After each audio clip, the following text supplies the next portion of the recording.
Good evening from Swansea, wrestling fans. I'm your host, Ben Allison, and you are watching Wrestling Republic's daily broadcast, your one-stop shop for professional wrestling insight news and reviews on a daily basis. And we are just 1 hour away from Friday Night SmackDown. It's a big one tonight. It's extremely exciting, and we are going to be talking about that, previewing that, as well as talking about a variety of other news stories in the world of professional wrestling, including if AEW should let Sting induct Lex Luger into the WWE Hall of Fame. It's going to be a fun episode, and for a fun episode, I need a fun panel, and I absolutely have one today. Let's kick things off with the AEW reviewer for Wrestling Republic. How are you, David?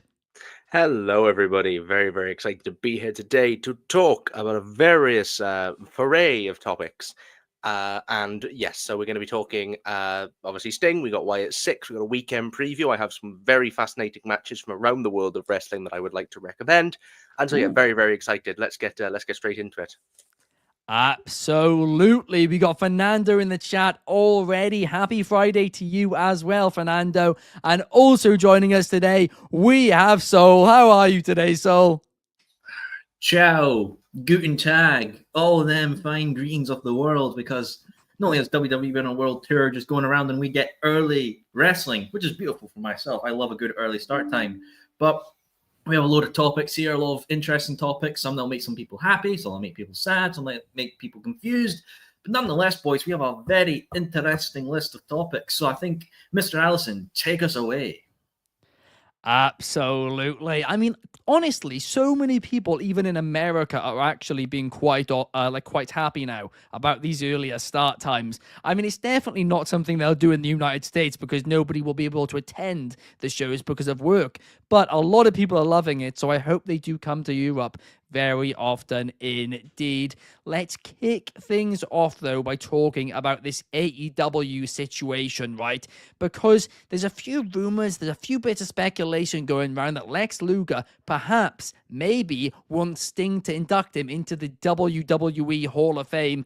And let's be honest here, it is the most non-brainer person to induct Lex Luger into the Hall of Fame. The only issue is he is an AEW contracted talent. So the question is, can the two sides negotiate some sort of deal? And if so, should AEW get something in return? David, I'll pass this one to you first. What are your thoughts? Well, I think this is a fascinating conversation. I feel like I start every single topic ever with that sentence. But anyway, first of all, amazing to see Luger going into the Hall of Fame. I'll be honest, my initial response was, why isn't he going in? Why didn't he go in years ago? And actually, I think now is the perfect time to induct him, because obviously he's had a lot of health issues that's kept him, very, very kept him broadly paralyzed since about 2007, I think. So, it's amazing to see some progress. If you go and watch the video on Luger's YouTube channel of Cody announcing to Luger that he's going in the Hall of Fame, it's lovely. And one more thing I'll say on that note is that DDP is the savior of so many people in the wrestling industry, and that man is a hero. Anyway, on to the actual topic itself. I think that Sting, it does make a whole lot of sense to induct Luger, and I think that WWE and AEW, I think, could come to a solid agreement here, because it's not, ultimately, I think the Hall of Fame and those types of events should really succeed this type of deal. It entirely depends really on, if AEW feel truthfully that WWE will give and take. In other words, if AEW asks for something similar, will they be told no? Because that obviously we had Sting's retirement last year, and I know that I think Kevin Nash spoke publicly about not attending or not wanting to be on camera or something because of his link to WWE. So I think that there is certainly some legal problems there. I think they should allow Luger to be Sting to induct Luger. I think that absolutely AEW. I don't think AEW even needs something in return immediately. I think it's just, if we're going to establish a connection in this way, that for these types of events we are allowing more movement of brand. Like, obviously a very different example, but the fact that WWE and AEW were allowing crossovers for the Chris Bay show, they've both provided shows. So for bigger causes than this, I think, you can absolutely cut deals and be willing to cross brand. I think that if either side then renege on that deal, I think that's it. I think if AEW agree to this, Sting goes and inducts Luger, and then a few months down the line, AEW want somebody else, and they'll say no. Then all of a sudden, that problem will start to arise. I think the backup option of who could induct Luger is potentially Brett. I don't know what personal circumstances are with people. I don't particularly read shoot interviews, and I don't read people's relationships with each other. But either DDP to induct him because of what their personal relationship behind the scenes, or obviously he had a long connection with Brett, both winning the Night 4 Rumble through to having the 2 matches against Yoko at Mania 10. So I think that will be a nice thing as well. But Sting makes the most sense. And I think if they can get Sting, and if they're comfortable getting Sting, and they're both parties want it, then I don't see the issue. Yeah, I couldn't agree with you more, David. I think it is a bit of a give and take, and not necessarily, somebody shows up on AEW TV next week, but when a similar, occasion arises, like a retirement or even a celebration of somebody's career, like maybe somebody's got an anniversary or something, and they do a segment celebrating it on Dynamite. Just having somebody do an interview backstage or something like that. Yeah, one thing I should have brought up as well is there was precedent for this in the Vince era. So back in 2008, I think it was, or was it 2008? No, I can't remember. Whatever year the Horsemen went in, Flair was under contract. Ric Flair was under contract with TNA, and they needed him for his second induction. So it would have been later, actually, I think, than 2008, because I think that was when Flair went in. But 2010, thank you, Sol, for coming in there. So in return, to get Flair to go over to TNA, WWE gave TNA Christian for a couple of TV appearances. I think he came out to reveal the best, greatest impact moment or whatever too. Okay. And, so there is precedent for this happening. So if this happens, it wouldn't be a Triple H exclusive, breaking of the barriers that like we've seen elsewhere. They've done it with AEW too. They did it with Jericho. And then, then they had Billy Gunn on the Hall of Fame 2019. Yeah. Yeah. So they have done it technically. Yeah. So perhaps. So there are, like I said, again. I don't see why in this instance Sting is not even a thing. Sting's not an active wrestler. He retired a year ago now. He is essentially a brand ambassador for the company. WWE when Sting retired did on television said congratulations to Sting. So surely there's got to be, particularly with these guys, there's got to be enough goodwill between all parties involved to just say, oh, right, fine, go on, go and do your Hall of Fame thing and induct him. I don't see the issue at all. I think the bigger issue comes in actually at the Triple H and Tony Khan stuff, where I at least do get the impression those two do have a little bit of a rivalry that stems back to when AEW did, lend Billy to WWE for the Hall of Fame, and Triple H made that line, that line poking fun at AEW in the Hall of Fame speech. Yeah. And I think ever since then, there's been a little bit of bad will between them personally. To be fair, if you're going to borrow talent of somebody, insulting them probably isn't the right move. But WTC says DDP is definitely a great guy. Absolutely. But what about you, Soul? What is your thoughts? Should they let Sting induct him? The thing is that I can view it from many standpoints. I can view it from AEW standpoint, WWE standpoint, Luger's and Sting's. If WWE say, hey, you know what? Bury the bad will. We just want Sting to do the induction for Luger. And AEW says no. Some people are like, well, that's hurting WWE. That's screwing it to the big company. The only person who gets hurt out by that is Luger. At the end of the day, this is the Hall of Fame. Whatever people say, it doesn't matter or it does matter. At the end of the day, it's the person going in who wants that validation for their career on a big stage.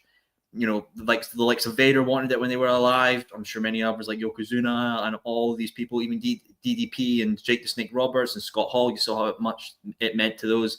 We might care about it. It might be a literal plaque and a ring and all that with no literal place you can go and visit. That's fine. But to the people going in, it means a lot. Do I think Tony Khan would allow it? Personally, I think he would, because we know TK loves Sting. Sting's signed a Legends deal with AEW, as he said at a press conference or like a panel or a convention that you said that. So he's still with the company. Sting right now is a contracted AEW talent. Him appearing on the Hall of Fame just to induct somebody, WWE don't have to mention where he's from, who he's under with. They literally just be like WCW and WWE legend and Hall of Famer Sting. Boom, does the wee little 10-minute speech. Luger comes on, that's fine. If AEW are like, well, we're giving you something, we want something in return, I think WWE is going to be like, nah, we're not going to give you anything. This is just the Hall of Fame. We're not going to give you a contracted wrestler that's going to wrestle a match, or we're going to get somebody who's been with your company before, like Jade or Cody or Punk or whatever, to come and do a segment or something like that. No, I think WWE will put the ball down and be like, this is just for this. We don't want to give you anything. We are sending our talent to other places who, to be fair, haven't really shot us in the back like TK has with his tweets or people doing it on AEW programming. It would be, it's messy. Could it be done? Absolutely. Could they prove everybody wrong? And TK's like, here's Sting. W are like, here's Sting. He's a WWE legend, does some other things, and that's it. I think the problem is that WWE could be like to Luger, oh, well, we could get Sting, but you've got DDP. You've got, heck, you've got Hulk Hogan. Let's have our guys induct you because this is a WWE event, remember. We could get outside people. We could, but we have these on standby, and let's use our legends. It might be that, because at the end of the day, this is a business. We have to remember, folks, it is a business. So they will put business above all else, because this Hall of Fame thing is a lot of money to attend for fans. If you really want to gouge your wallets for a ceremony and a plaque, that's your call. You're more than welcome to do that, but you will need to give fans some incentive to spend that money. There will be some that will happily upfront the money. There will be some that want an incentive to do it. Sting to induct Luger would be a big incentive, so it will be worth on the business side. But to say that you've got your own legends in attendance might be the other one as well. So at the end of the day, it's in Tony Khan and Nick Khan or Triple H's pockets. Do they want to do it? They're the only ones that can make it happen. Do you know what? I think what you said at the start then, that was a really, really good point about Sting. You said that Tony Khan really likes Sting, which obviously he does. They've got a lot of respect. I actually think a lot of this could come down to how Sting handles the situation. If he goes to Tony Khan and says, hey, they've asked me to do this, but it's completely up to you, you let me know, I think it might be a no. If he goes to Tony Khan and says, I really want to do this, can I please do this? I'd really appreciate it. I think it would be a yes. I think it almost does come down to how badly Sting wants it. Because I'm sure he would do the favor just for Sting on a personal basis, TK. And also, I agree with your point as well. It can't be, AEW getting AJ Styles for a match with Will Ospreay, like some people are saying. I mean, that's not a fair trade-off at all. It's not the same thing. But Fernando says that he is split on this, as he is a huge Lex Luger fan and he would love to see Sting induct him. But the other part of him doesn't think that AEW should say no, because if the shoe was on the foot of WWE, they would say no. And Maria says AEW should be allowed to do what WWE would do if the roles were reversed without backlash. That is the thing. We don't know if they said no to people attending Sting's retirement. We don't actually know that. I think there is a point to be made, though. Can we think of any example of WWE giving to AEW? No. We've seen no. In the fight, we've seen plenty of examples of it going the other way. With Jericho being on the Stone Cold podcast, and we had. In fairness, I'd say that one was duly beneficial because he spoke about AEW and an AEW. I'm not saying Jericho's been on the John Cena celebration package that was on Raw. So was Danielson. So was a few of them. Yeah, that's a good point. That's obviously Billy Gunn at the Hall of Fame. So I don't really want to engage in this. Like, I don't want to be the guy sat there going, I want to see people be happy, and I want to see people get to induct the people they want to induct them, But at the same time, if it's going to be a case that it's constantly one way, at a certain point you have got to put your foot down. This the problem? Is this the one to put your foot down? Because TK does love his old wrestling. He does love he does love Sting, and I imagine off the back of loving Sting, he probably also loves Luger. And I do think the optics of man who's not been able to walk in 15 years suddenly, in nearly 20 years, I think he is going to end up walking to accept his award on the stage. I think that's what I think he's building to at the minute. And If he can do that, it would be incredible. If he can't, he can't. But if he can, that'd be amazing. Mm. Do you want to be the guy? Does that want to be a news headline of, this really amazing moment mixed with, but TK, they wanted Sting, but TK said no. Like, Yeah. I do think that this is a little bit of a double-edged sword for Tony, but I want to see morality prevail, but I also want to Yeah. see it prevail when the shoe's on the other foot as well. But Yeah. again, we No, don't know. 100%. We don't know what happened with the Sting retirement, but Yeah. it is just worth thinking about. It is also, I think, worth saying that, again, all of the other previous ones, I'm pretty sure happened in the Vince regime too. They did. So it's not like anything's happened since Triple H has taken over. Now, again, like I said, that comment Triple H made, undoubtedly, I think Tony Khan talked badly, which fair enough. You lent your talent to somebody and they've then insulted you on television with the talent next to you. And also, of course, the Will Ospreay comment in the press conference, I don't think helped things either. But hopefully everything will prevail well, because like you guys said, the only person this is going to hurt is Lex Luger. Mhm. And I mean, it's not going to hurt WWE to not have Sting there, but it would massively be beneficial and just a nice move to do for sure. And I think would also, whether or not he gets credit for it from the fans is a completely different matter. But I think, it'd be very admirable for Tony Khan to actually do this as well. So hopefully people would think of him a little bit better as well. But now let's talk about what we think of the Wyatt 6 months in, because they debuted. They showed up in August. It is now March. It's been over 6 months, and we haven't seen necessarily as much from them as at least I personally would like to see. But David, I know you're a big Wyatt guy. What is your thoughts on this situation? They suck. So that was a start.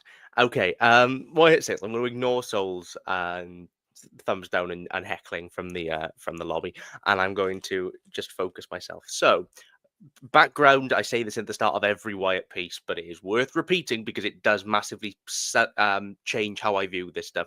Bray Wyatt, my favorite wrestler of all time. I have a very intensely emotional connection to him and his work.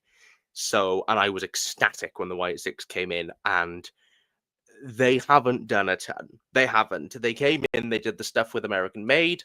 They did the really good vignette stuff to kick off. Then they had the American Made stuff. Then they moved on to the Final Testament stuff.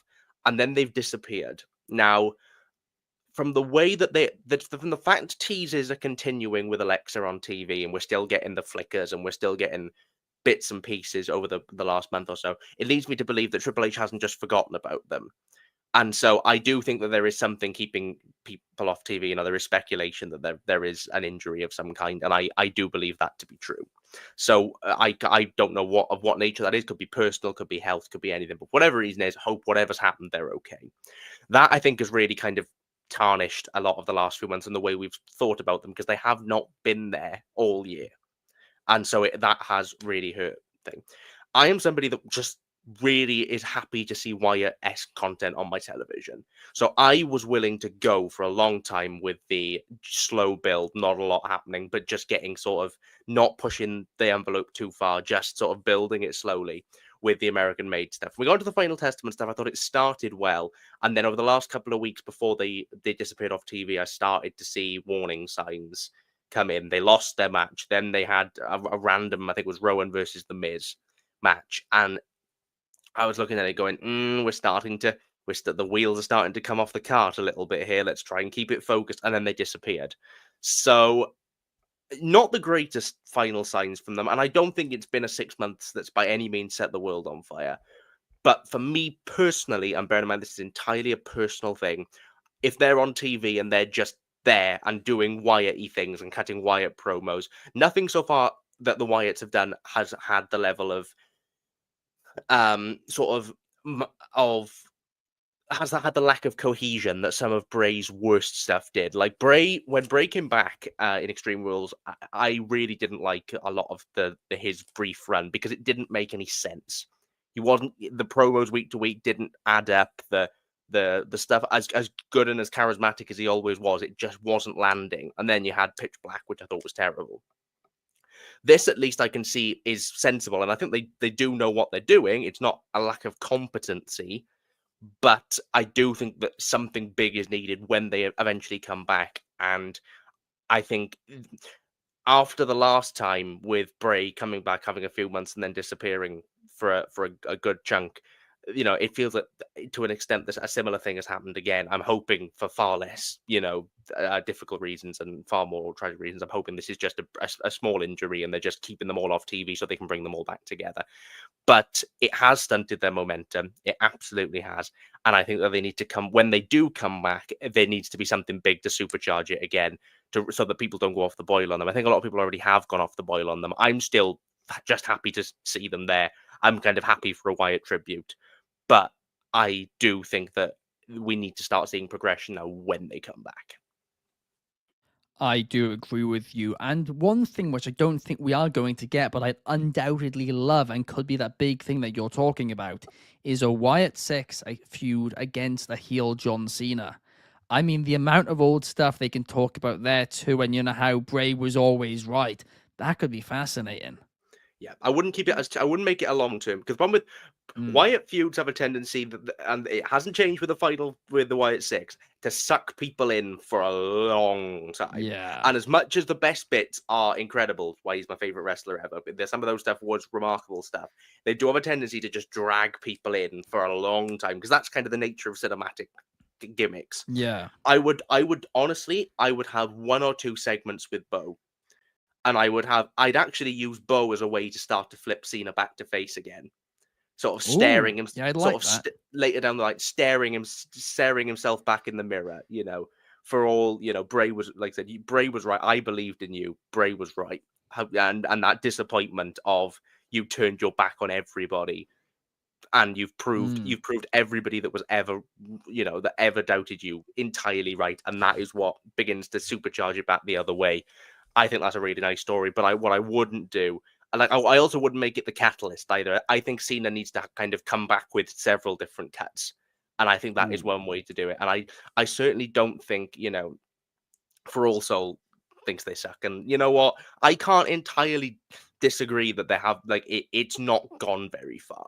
Like, it hasn't gone very far. But I do think, like, I am so into this type of story, and it's filled a gap for me that I've been missing in my TV since we lost Bray, that I'm just happy for it to be there. But I'm also aware that for somebody that is usually as critical as I am, for me to say that is probably, I'm going to acknowledge my bias in saying that, I sometimes you do just need the hole to fill the space. Yeah. I mean, I'll quickly just take 1 minute pause. I've said my piece there, but I'll say this as well. I think the problem is that the faction only works around one person. And if the one person isn't there, it just crumbles. Because when you have the divisions across WWE, like the tag team division, you could stick Gacy and Rowan in there, or you could have Dexter Lumis do something with a mid-card championship. You put Nikki Cross in with the women's to bolster up that roster. You can't just keep 5 people off TV because one person's off with an injury that we don't know. It doesn't work. Yes, I fully expect when they come back in whatever capacity, they'll be popular. They'll sell merch. People will buy the pre-order pack for 2K25 because they look cool. They absolutely do. But for your television product, do they work? And I personally think as well, across all of wrestling, I don't think spooky and horror characters work anymore. I think they're gone. Wow. I think they're gone. We see the House of Black in AEW isn't what it was. It ended up faltering off. Julia Hart was working. It just wasn't taking advantage of it. It was working. It was working to a point, but then there was inconsistencies with the booking because AEW was more focused on the in-ring aspect. They're not mostly focused on the story part. Even Julia Hart, we've seen her less down the spit and everything. We've seen Abaddon's been released by the company, who's someone who had basically built their whole identity around the horror character. And with WWE blowing the thing off kayfabe with your executive producers, Triple H and Lee Fitting at the end, or The Rock going on press conference saying, "Man, I was a good heel for that segment, folks. I was a really good heel." I don't think a character that fully is like, ooh, spooky lights and scary masks would work in current day wrestling, because the current day wrestling product has evolved from what characters of that horror, creepy, supernatural era were before. We've moved past it, I think. The thing is, I'm just going to come in quickly and say, I don't entirely disagree with you. And the horror characters are my favorite thing in wrestling. I love my horror gimmicks. Taker, I like the boogeyman. I like silly nonsense, and I like characters that suspend that disbelief. I still want to see the Wyatt Six. In my opinion, I actually want a stripping back of the exposure of the likes of seeing Lee Fitting's name at the end and that reality-based product, because that's actually not entirely where I fully lie in what I like in my wrestling. I like a bit of silliness to counteract it, and I like a bit of camp.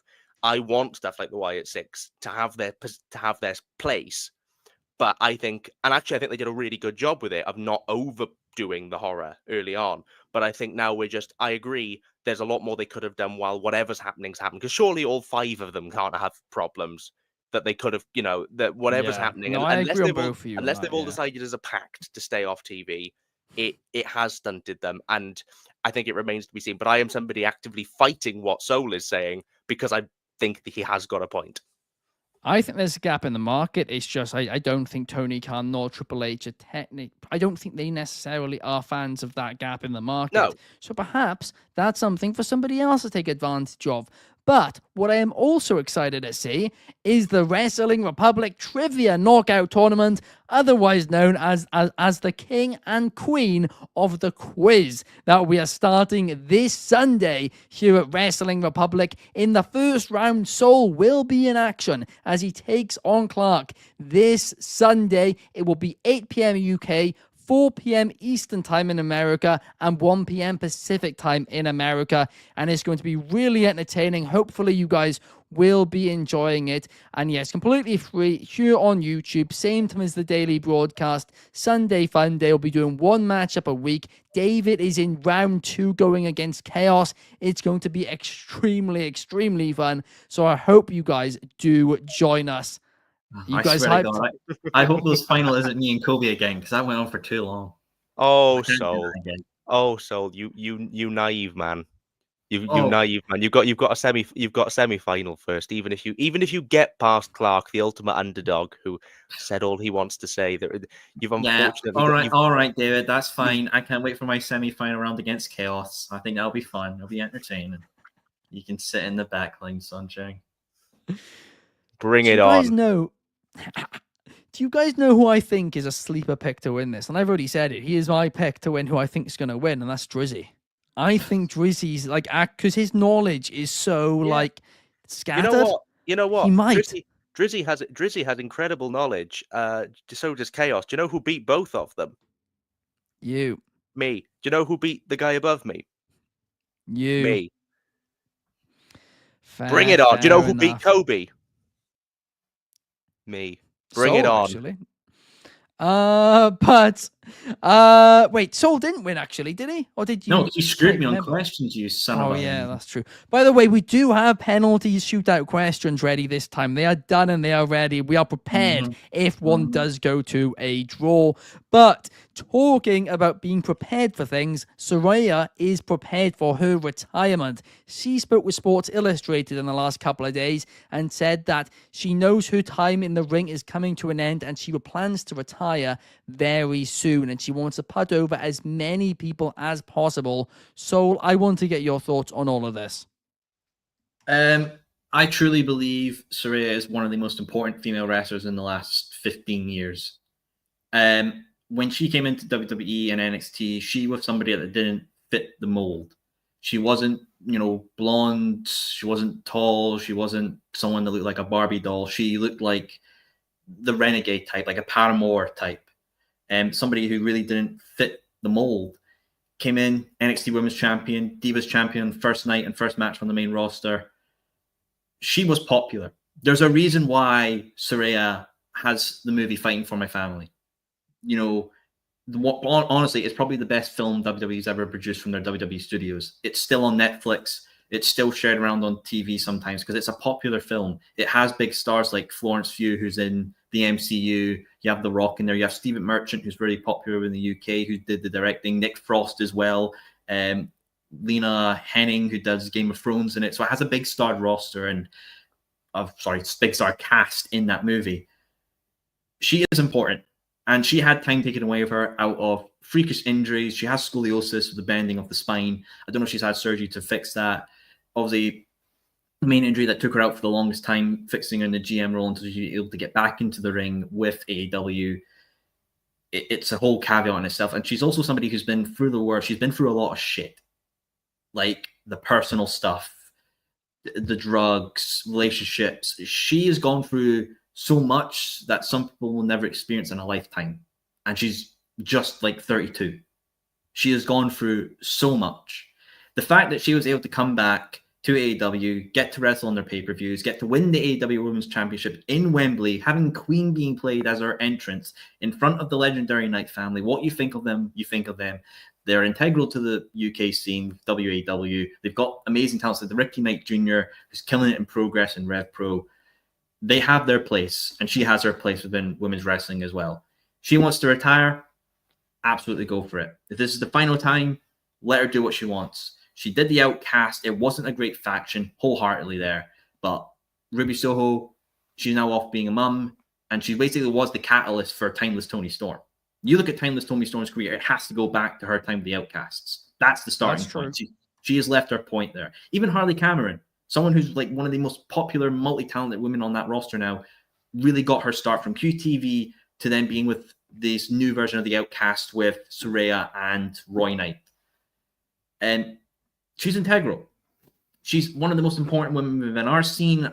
Women talent I interview up and down this country, they go, I want to get into this because I want it to be like somebody who's from here, like Saraya.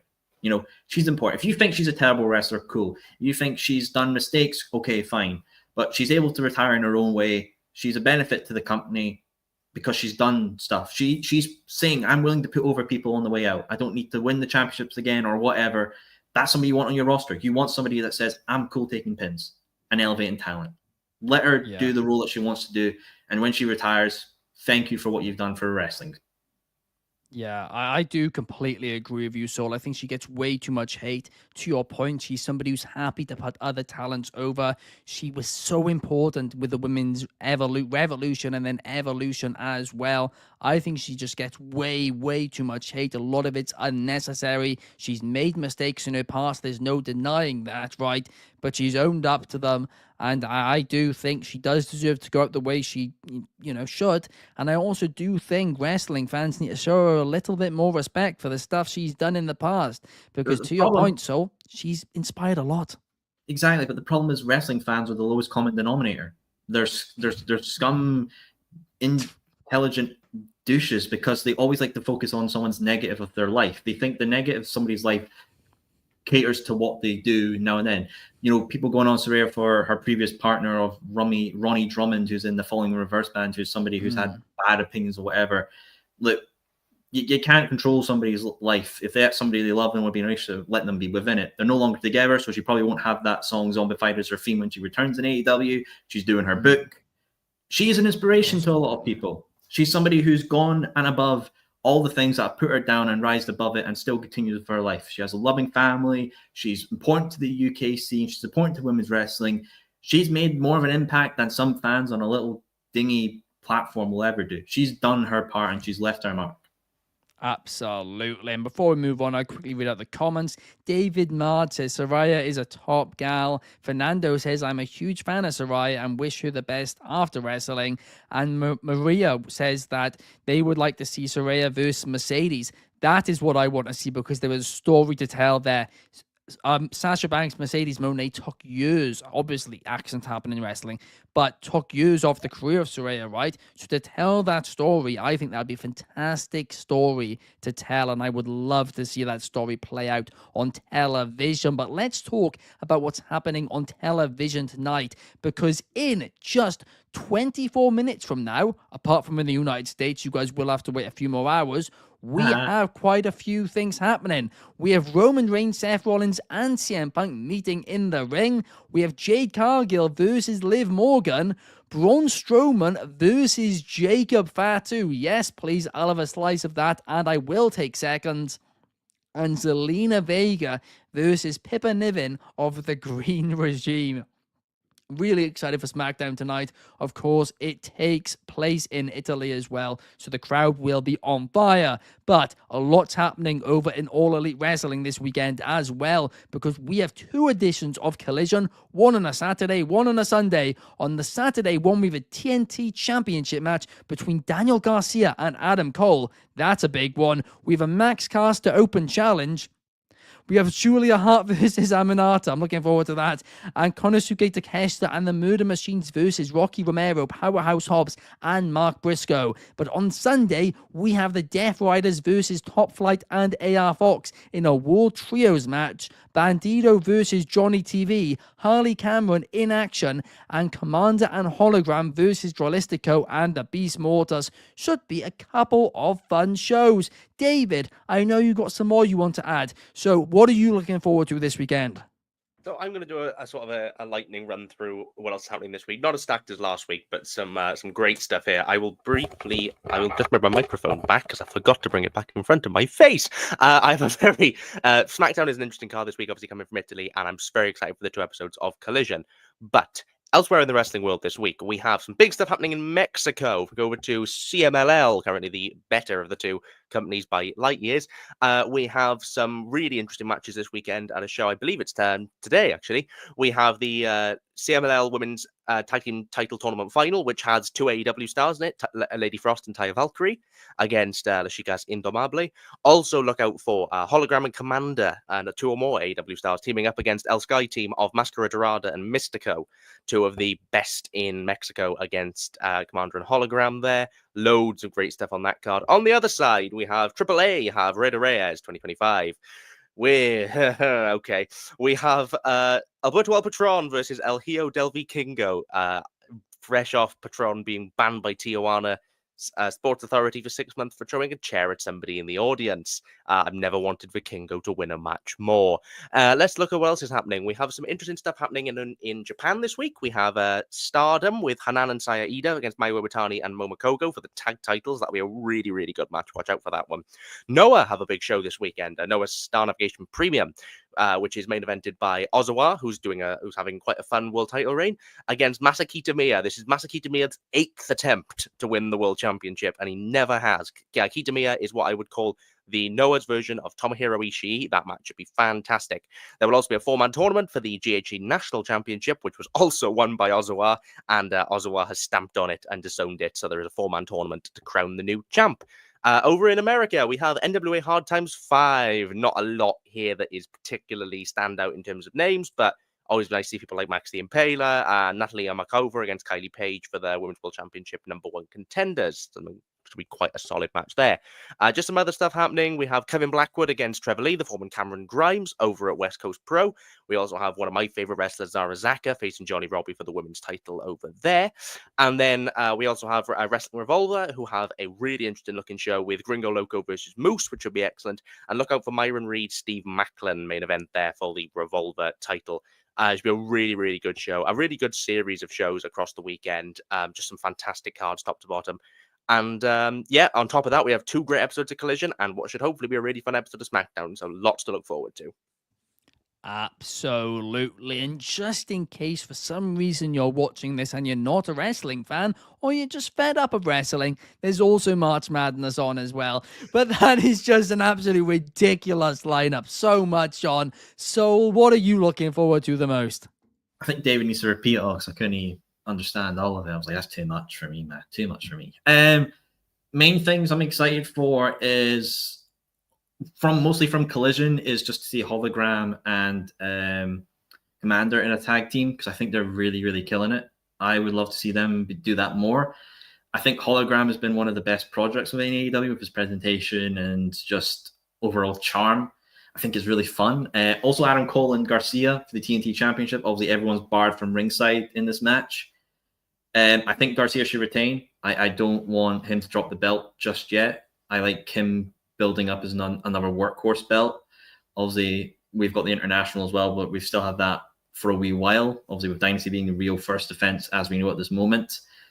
So, yeah, and also as well, I'm just happy to get the weekend over with so I can go attend Raw in Glasgow on Monday. Oh, that's going to be a fun one as well. Cody Rhodes and John Cena in the ring. I am jealous of you going there on Monday. That's going to be and that stupid Celtic supporter CM Punk. So whatever he's doing. If he actually wears a Celtic kit, So I mean, wear the both. As I said, wear the dual scarf. Just wear them both. I don't think that's. I think you're just going to have the entire arena go nuts if that's the case. That's the joke. Let's make them. Let's make them all burn down. Let's have them all. Let's have them all just tear each other apart. It's And fine, I'll though, sit guys. there. Guys, it's fine. Don't worry. Celtic and Rangers supporters can't afford WWE tickets, so it's fine. I don't think I'm not entirely. I know he's a Celtic fan. I don't think he really understands. He's not a Celtic fan. He He's only a says he fan watches the games. Yeah, ball. I can say I watch Tiddlywinks. I don't, but I can tell you that I do. Yeah, that's what I'm saying. I don't think he does know anything, because if he did, he'd know this is like the most heated rivalry in football, and like it's not a peaceful rivalry. Like, you don't want to, wear a Celtic shirt to a place in Glasgow, because it's going to divide the arena and there'll be riots and the crowd fighting each other. It's an awful idea, but it will be a fire weekend of wrestling. I do agree with you, Fernando. And hopefully we'll have a fire episode of Friday Night SmackDown starting in just 17 minutes. It's going to be a fun one. Thank you to David. Thank you to Soul. And thank you to everybody in the comments for joining us here today. We will be back on a different time tomorrow. We'll be back to our normal time, 8 p.m. UK, 4 p.m. Eastern, 1 p.m. Pacific. Allison analysis tonight. And if you haven't checked out Soul separately today, where Clark and Anthony look at some Bloodline figures, well, check it out before SmackDown. You still have time. Thank you guys so much for watching. We will see you guys tomorrow. Bye.